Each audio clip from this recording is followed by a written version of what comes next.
think about the richest and the integrations and the power of what two companies can do together, Citrix plus IGEL, right, is really powering a lot of the use cases that are out there today. And so we're very lucky to have our next speaker here. He's a friend to many of you in this tight community that we all know. Hector Lima is our next speaker from Citrix, and he's held just about every role at Citrix over his 15 years. I think he was in sales and services, customer experience, and he's living proof that good people do rise to the top.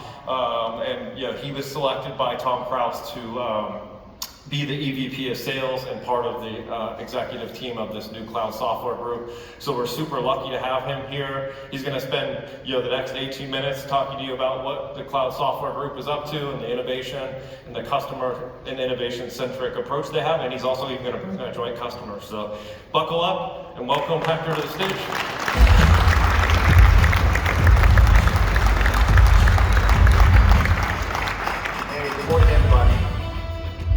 Good morning, everyone. I don't know, Jed, you sell me short a little bit. 15 years. It's actually 23 years that I've been with Citrix. It's great to be back in a room with so many friends and colleagues.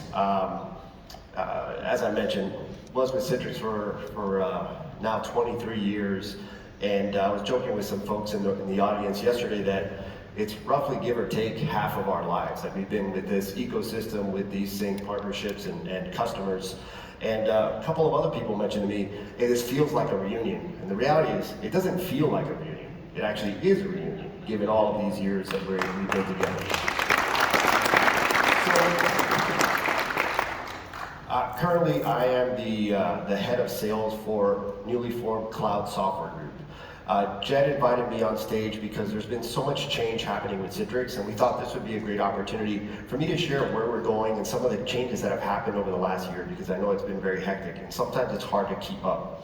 So I'll start with, well, what is Cloud Software Group? So Cloud Software Group was the company that was created when we brought together Citrix and TIBCO. And think of Cloud Software Group as almost like an umbrella or a parent company with distinct business units. Change that. With distinct business units that sit underneath it. We're not going to force feed integration across these business units. Each of them needs to stand on their own. Each of them has their own identity, has their own brand.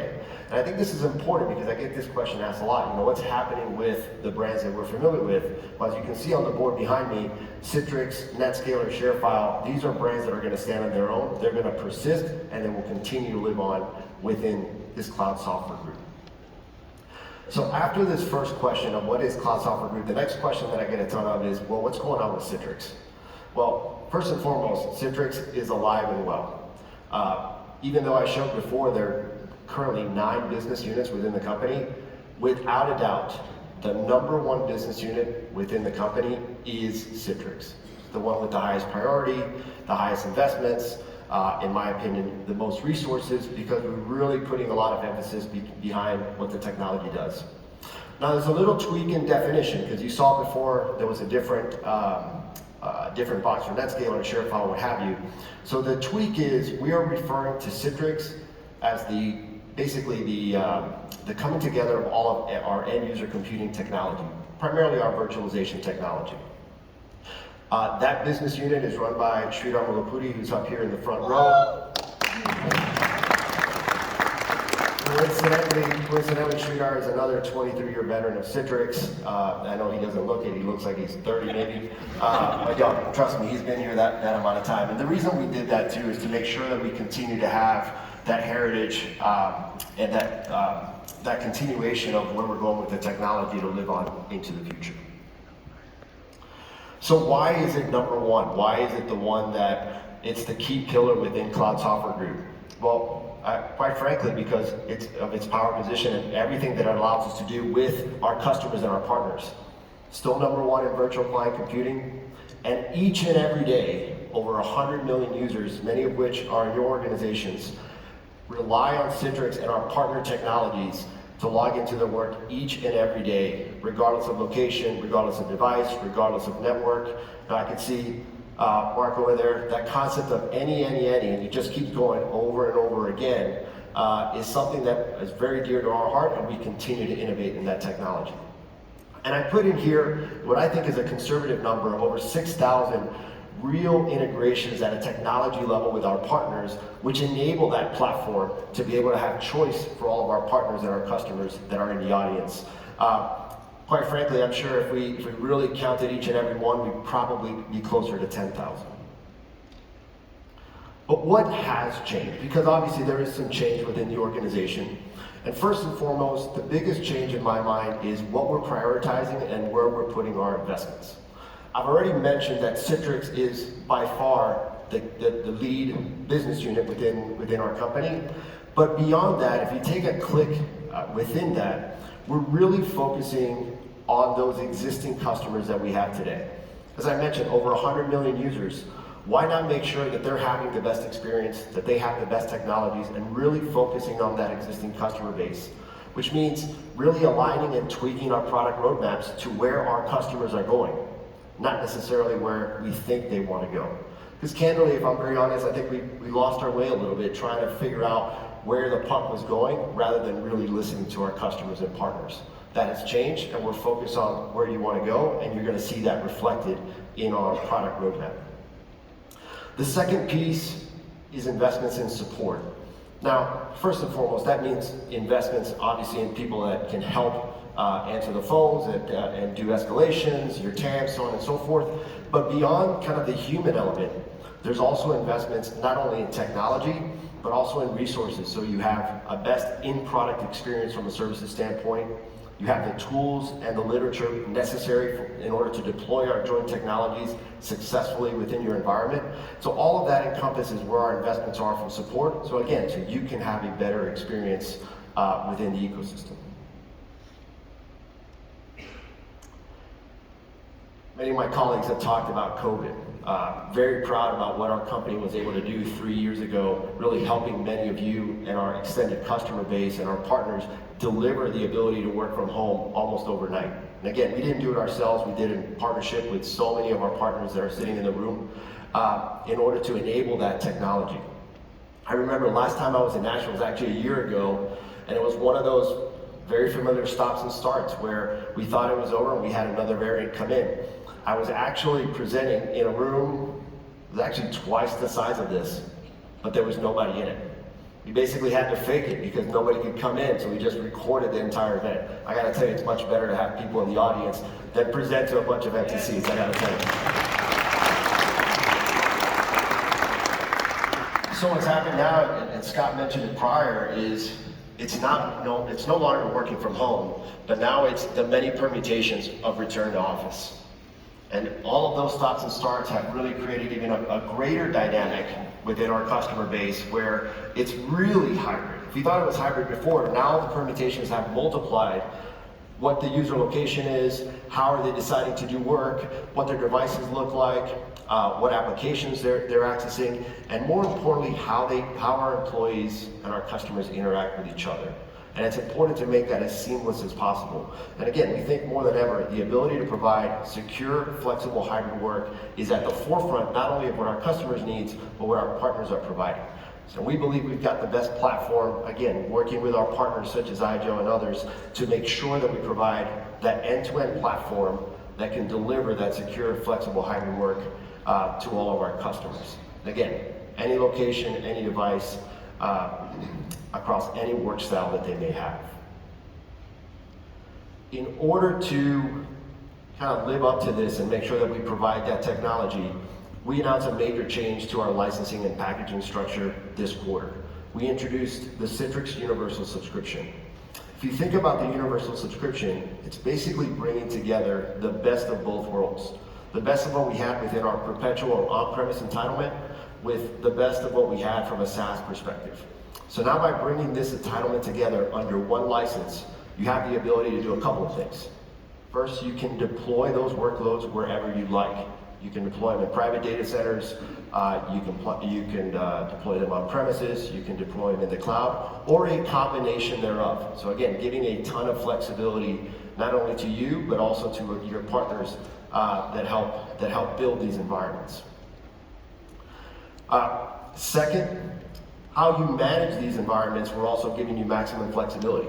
You can choose to manage the environment on your own and all of the infrastructure that requires, or you can offload that to us and let Citrix manage your environment and that core infrastructure and really allow you to focus on the actual workloads. And last but not least, this concept of the ability to lift and shift. So maybe you're not ready today to do the complete transformation of the infrastructure, but you're ready to move from location A to location B. With the universal license, we give you that flexibility to be able to move those workloads freely from one location to the next. And again, the concept here is to be able to have all of the choice at your fingertips across where you deploy, how you manage, and when you do it.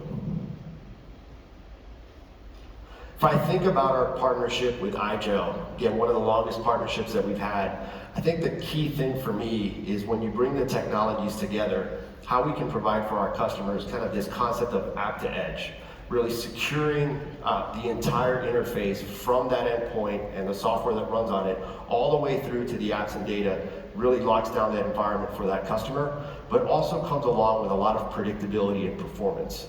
I think that's really key because, even Scott mentioned it before, the ability of our technologies to work together to embed our technology into the IGEL OS, so you have that kind of zero-day integration and that fast onboarding. The person can open up their new laptop or their new desktop, it's got IGEL OS running on it already, it's got Citrix embedded in there, and all of a sudden you have access to all your resources literally in seconds, if minutes at most. Jed has spoken many times about kind of his commitment to the environment. We've got I guess I wouldn't call it a campaign, but at least the mission that you've been asking to people to invest and donate to planting new trees. Well, if you think about it, our technologies together, while it's maybe not at the forefront, they really do provide and give back to the environment by allowing us to extend the life of so many IT resources end to end, from the back-end resources in the data center all the way to the edge. And I'm really proud of what our technologies do together in order to enable, first, the cost savings that it brings back to you, but also the ability to make sure that we extend that life that really gives back to the community and the environment. So just a couple of things that I think we do together that really extend our partnership. But I thought there'd be no better way to talk about or explain how Citrix and IGEL work together than actually to hear firsthand from one of our joint customers. So if you don't mind, I'd like to invite Jason Poole to join me on stage.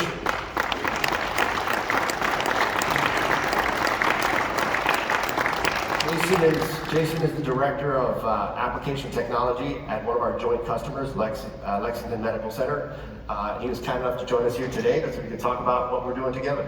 How you doing, Jason? Nice to see you. Nice having me. So Jason, why don't you tell me a little bit about yourself and what Lexington Medical does for its constituents? Sure, I'm the Director of Application Technology. No one knows what that means, but really I handle the interface between our applications and our end-user technology, plus I also manage the user experience for both our physicians and clinical staff and other people that work at our hospital. LMC is a 550-bed regional hospital in Columbia, South Carolina.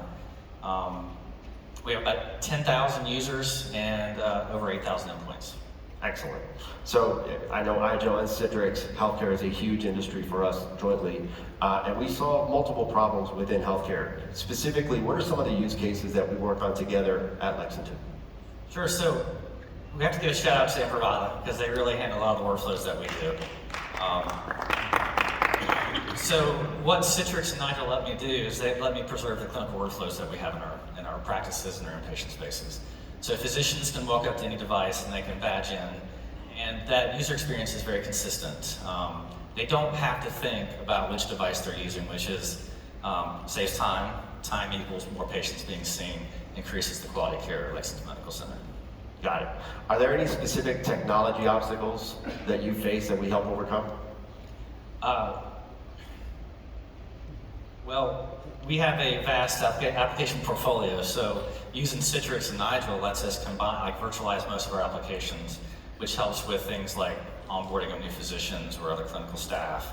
Also helps us deploy devices out more quickly. So during COVID, we had trouble with having to stand up new vaccine clinics and those types of things. So we're very flexible in using your technologies and be able to deploy that out where it's needed, when it's needed. Got it, got it. So, obviously from a technology standpoint, we help overcome some obstacles. You talked about the use cases. There's probably a financial benefit. So have we helped together bring any financial benefits to the hospital? Yeah, so sitting in a room with our CFO in 2018, he asked the question, why do we have to get rid of all these old devices for Windows 10? For us, it was $2.8 million saved when we converted all those old devices over to IGEL OS. Of course, we're running with Citrix, and Citrix works with desktops and app, and also published desktops. Got it, got it. And obviously we talked about COVID a couple of times, even though it was now 3 years ago. I know it had a huge impact for you and your constituents. How did our technology help you continue to deliver care to your clients?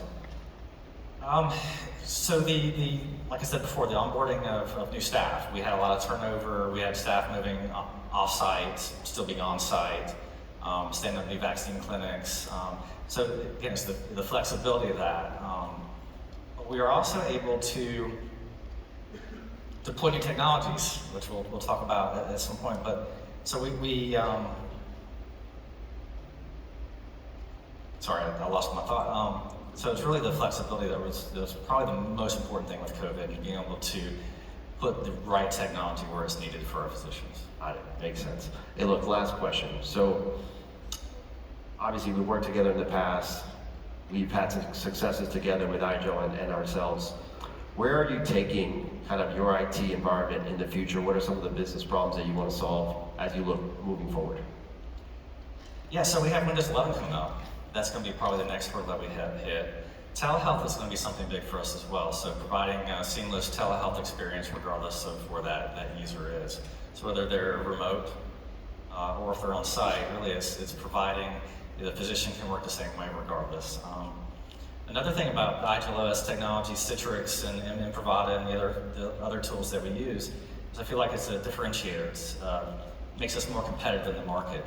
It's hard to find primary care physicians, as many of you know, and having that technology in place, catering to probably a younger demographic for the physicians that we're trying to bring in, makes us more competitive, and I think that's probably something we'll focus on. Finally, we're looking at a lot of automation as well, so things like onboarding of physicians, lights out provisioning, and even using generative AI to help solve some of the problems that we have with getting users the right resources they need, or to even solve the problems that we have and kind of do a lot more self-service and user experience monitoring. Excellent. Well, thank you so much, Jason. Thank you for joining me today, and thank you for being a customer.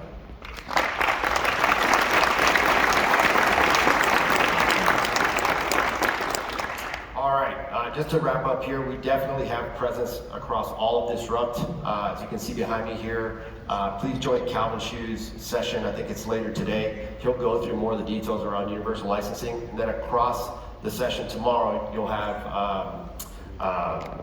Mr. Su is going to present and basically showcase our technology. And in the closing, Sridhar, who runs our BU for Citrix, will join Jen and team to make sure that we kind of continue to drive home what we're doing together within this ecosystem. So Jen, I'll turn it back over to you, and thanks again for the opportunity. Thank you so much. And thanks again for the 1,000 trees. I appreciate that. So yeah, really great overview, and very excited about where Sridhar and Hector are going to take Citrix in the coming months, years, and so forth. So yeah, next up.